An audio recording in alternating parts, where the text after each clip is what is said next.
Kush's movie review. This week's movie review is Bad Boys, Ride or Die. It's about a story of a very naughty boy who had to ride a unicycle over a tightrope over a chasm, and the man was like, "You better ride or you'll die." The end. Sounds legit. Because if you don't ride, you're gonna be all your balance is gonna be all off, and you're gonna fall off and die. So you better ride Well, you have to explain the joke. It's not or funny. die. It was funny until you had to explain the joke. Was it That's though? I don't it believe it was was. until you had to explain the joke. Sure. Yeah. Anyway, Will Smith is back with his Eh, friend. What's it to about? be determined. To be determined. We are talking Bad Boys Part 4, Bad Boys Ride or Die. It's weird that this wasn't Bad Boys for Life, but that was Bad Boys Part 3. Feel Dumbasses. like they jumped the gun a little bit, but also like they kind of panicked. Like I remember them announcing they were going to do a Bad Boys for Life, and that was going to be Part 4, and then it ended up being who gives a shit? It's R-rated, and when it comes to the R rating, it's just a lot of F-bombs.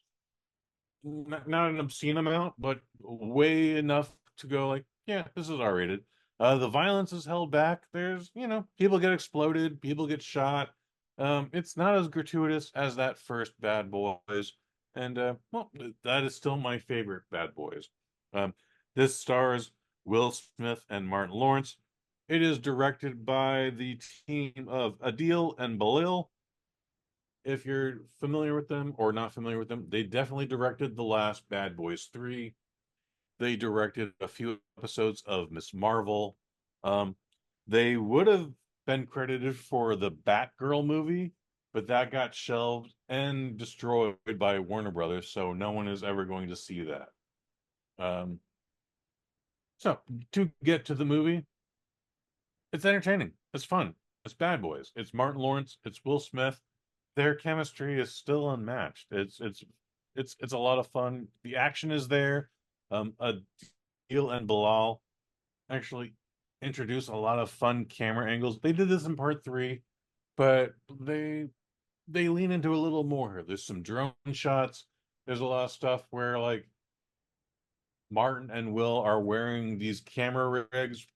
They're wearing rigs with cameras on them, so I saw they're that they're Will doing Smith whole. put this on his social media. It looks very cool. Okay, yeah, it's an interesting scene because he's got this rig on his he's got this whole harness on. There's a camera literally right there. It's within arm's length, and so when he's doing this thing with his gun, he'll then switch the camera, smack the camera around, and then they'll do that thing, and then they'll smack the camera back around, and then there's a point of view thing, and they'll smack the camera around, and they don't abuse that.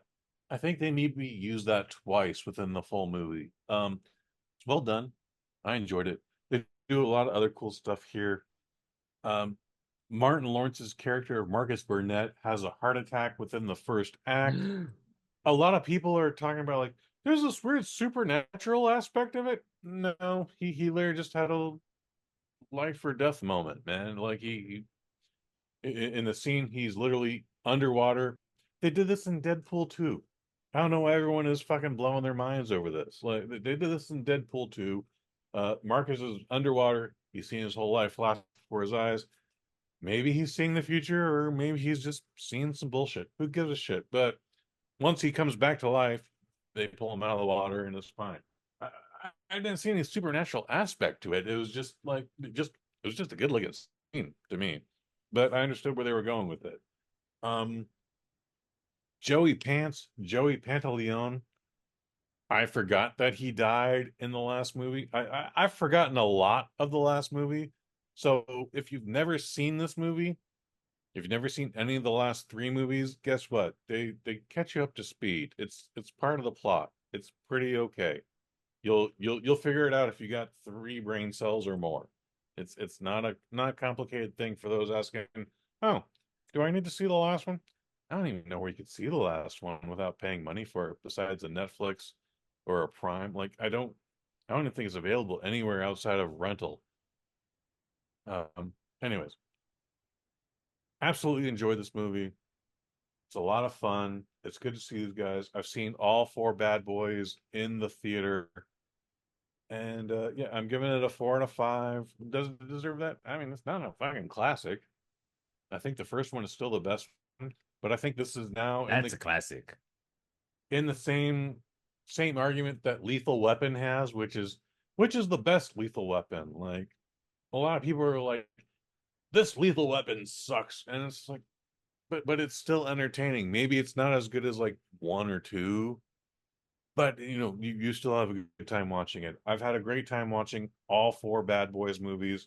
This is a fantastic movie. It's already made over $100 million worldwide. I believe that's just under its budget. So it did a lot better than Sony thought it was going to do. People are also people also think they're funny. So we're going to get into a little toxic fandom here, Ooh. which is a how I like it. It's not as egregious as the Taylor Swift movie, but like I did that gimmick where I went, "Hey, Bad Boys 4 is a lot of fun. Yeah, you'll have a great time. I don't think you need to see this in theaters. I don't think anyone needs to see this in theaters, but if you do, you're gonna have a good time." Anyways, um, one guy goes, "Thanks for the review. Nice, I can see that one, but maybe I'll check it out on streaming." All right, he goes on a little longer, but who gives a shit? Um, Friend of the family, Len Kapuzinski goes, "quote unquote," will skip. LOL. That's actually funny. Oh. That's actually funny. Um, the one guy who I told you about, like, I was like, "Hey man, when I send this guy a review, blah blah blah blah blah, like, yeah, this, that, the other, whatever." But when I sent him a review for the Taylor Swift review, he just went, "Okie dokie." Well, he also went, "Okay," but I'm kind of over Will Smith and that franchise. I'm okay, I guess. I mean, I get why people could be over Will Smith, but also whatever. Steven Steinbacher, can't wait to see it. And then it was little things like that. I'm seeing other people on Facebook going like, "I can't believe the Martin Lawrence movie made so much money," and it's like, you're not funny, cunt. You're not funny. Like, Will Smith is there too. You're not funny. People are still reacting to that slap from the Oscars from 3 years ago. You don't have to like Will Smith for that. You can despise him because of it. It's been a long time now. That's between him and Chris Rock, and none of us. He's fine in this movie. Um, there is a scene, Mike Fish, in this movie where Martin Lawrence has to slap Will Smith repeatedly. A Ooh. lot of people are leading into like, that's a callback to the Oscars. So I'm like, I think the guy is also just possibly panicking because he's 56 years old, and despite how many gunfights he's been in, maybe this is the one that rattles him. I don't know. Like maybe I'm leaning into this too much, but I don't think this was a callback to the Oscars. So, guys, you don't have to like Will Smith anymore. That's okay. This was still an entertaining film. Will Smith, Martin Lawrence, they have that great chemistry. This felt like a very expensive TV show. I'm not mad about that. But again, that's why I'm also saying you don't need to go out of your way to see this in the theaters. However, the projection was way more than what Sony was expecting this weekend. So good for them. Um, Good for them. will we see a Bad Boys 5? I genuinely don't know. But this made enough money, so most likely. You can I just also don't stylize it remember. with bad boy and then a five at the end by bad I boys. mean, this could have been CSI Miami, honestly, with starring Will Smith and Martin Lawrence. Yeah. It wouldn't have been bad if it was. Um, do you remember anything about Bad Boys Part 2?